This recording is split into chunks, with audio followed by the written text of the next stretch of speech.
আপনি যদি এটা রিসেল করতে চান, এটা তো আমরা সব জায়গায় কমিউনিকেট করে রাখছি যে এই টিকিট রিসেলেবল না। অ্যান্ড আপনি এই টিকিট যদি কোনো এক জায়গায় ফ্রড করে টিকিটটা সেল করলেন, স্ক্যাম করলেন আরেকজন মানুষকে, সেটা যদি করে থাকেন, সেটা কিন্তু আমাদের সিস্টেমে আপনি যেদিন আসছেন ধরা খাচ্ছে হয়তো। অ্যান্ড এই লোকেশনগুলোতে যাদের অনলাইনে কাটতে একদমই সমস্যা হচ্ছে বা তারা কোনোভাবেই বুঝছেন না কিভাবে অনলাইনে কাটবেন, তাদেরকে অ্যাসিস্ট্যান্স করার জন্য আমাদের টিকিফাই থেকে এজেন্টস থাকবে যারা এই ফুল প্রসেসটা তাদেরকে অ্যাসিস্ট্যান্স দিবে এন্ড তাদেরকে টিকিট কাটার জন্য হেল্প করবে। tikify.live www.tikify.live এই ওয়েবসাইটে গেলে তারা প্রথমেই বাফুফের যেই ম্যাচটা আছে বাংলাদেশ ভার্সেস সিঙ্গাপুর, এই ম্যাচটাতে তারা একটা ছবি দেখতে পারবে এন্ড ওইখানে ঢুকে তারা প্রথমে তাদের ডিজায়ার যে টিকিটটা সে কোন জোনে কাটতে চাচ্ছে, সাপোজ সে জেনারেলে টিকিট কাটতে চাচ্ছে, সো সে জেনারেল সিলেক্ট করে তার প্রেফার্ড যেই রো আছে, সিট সংখ্যা আছে, ওই জিনিসটা তারা সিলেক্ট করতে পারবে। সিলেক্ট করে সে তার নাম, ইমেল, ফোন নাম্বার আর ডেট অফ বার্থ এই কয়েকটা ইনফরমেশন দিবে। দেওয়ার পরে তার চেক আউট প্রসেসে যাবে, সেখানে সে তার ইদার ব্যাংকে পেমেন্ট করতে পারে অথবা অন্যান্য এমএফএস যারা আছে এমএফএস এর থ্রুতে সে পেমেন্ট করতে পারবে। ডিরেক্টলি আমাদের পোর্টালের থ্রুতেই পেমেন্টটা কমপ্লিট হবে অ্যান্ড সাথে সাথেই পেমেন্টটা হওয়ার সাথে সাথেই সে তার টিকিটটা তার ইমেইলে পেয়ে যাবে। তো ইমেইলে সে ঢুকে তার টিকিটটার একটা পিডিএফ ভার্সন পাবে, অথবা সে তার যেই চেক আউট পেজটা হয়েছে ওইখানেও সে তার টিকিটটা দেখতে পারবে।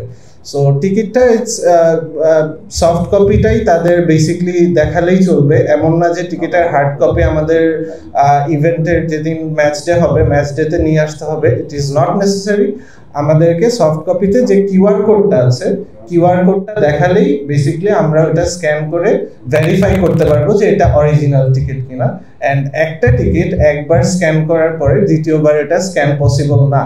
সো একজন মানুষ যদি টিকিটটা কাটে, সে কখনোই যদি সেকেন্ড টাইম এই টিকিটটা নিয়ে আসে বা অন্য কাউ যদি তার টিকিটটা কপি করে নিয়ে আসে, সে সাথে সাথেই ধরা খেয়ে যাচ্ছে। আরেকটা বিষয় হলো এখানে ইন কেস যদি কেউ তাদের টিকিট শেয়ার করে ফেলে আরেকজনের সাথে, লাইক আমি টিকিটটা কাটছি, আমার বন্ধুকে আমি টিকিটটা বেচে দিলাম আরো 10 জনের কাছে, সো এইরকম ফ্রডের কেস খুব তাড়াতাড়ি আমাদের এখানে ধরা খেয়ে যাবে। ব্ল্যাকে টিকিট সেলের ক্ষেত্রে অনেক বেশি দেখা যায়, প্রিভিয়াসলি আমরা বাইরের কান্ট্রিগুলোতেও দেখেছি এই জিনিসটা মেনটেন করা হয়। 5টা টিকিট, এটা বাফুফের ডিসিশন, 5টা টিকিট আমরা পার পারসন। আমাদের মেইনটেনেন্স ক্যাপাসিটি তো আমরা আনলিমিটেড সেল করতে পারবো। সো আপনি যদি একা 100টা টিকিট 200টা টিকিট কাটতে চান ইউ ক্যান, বাট এটা এই ম্যাচটার জন্য না। এই ম্যাচটাতে আপনি 5টা টিকিট ম্যাক্সিমাম একজন কাটতে পারবে। সো আপনার ফোন নাম্বার, ইমেল অ্যাড্রেস আর নামটা দেখেই আমরা দিচ্ছি, এর বাহিরে আর কোনো আইডির প্রয়োজন পড়ছে না। আপনি যদি এটা রিসেল করতে চান, এটা তো আমরা সব জায়গায় কমিউনিকেট করে রাখছি যে এই টিকিট রিসেলেবল না। অ্যান্ড আপনি এই টিকিট যদি কোনো এক জায়গায় ফ্রড করে টিকিটটা সেল করলেন, স্ক্যাম করলেন আরেকজন মানুষকে, সেটা যদি করে থাকেন, সেটা কিন্তু আমাদের সিস্টেমে আপনি যেদিন আসছেন ধরা খাচ্ছে হয়তো। অ্যান্ড এই লোকেশনগুলোতে যাদের অনলাইনে কাটতে একদমই সমস্যা হচ্ছে বা তারা কোনোভাবেই বুঝছেন না কিভাবে অনলাইনে কাটবেন, তাদেরকে অ্যাসিস্ট্যান্স করার জন্য আমাদের টিকিফাই থেকে এজেন্টস থাকবে যারা এই ফুল প্রসেসটা তাদেরকে অ্যাসিস্ট্যান্স দিবে এন্ড তাদেরকে টিকিট কাটার জন্য হেল্প করবে। না না, ক্যাশের কোনো ডিলিং হবে না, এটা পুরোটাই অনলাইন টিকিটিং।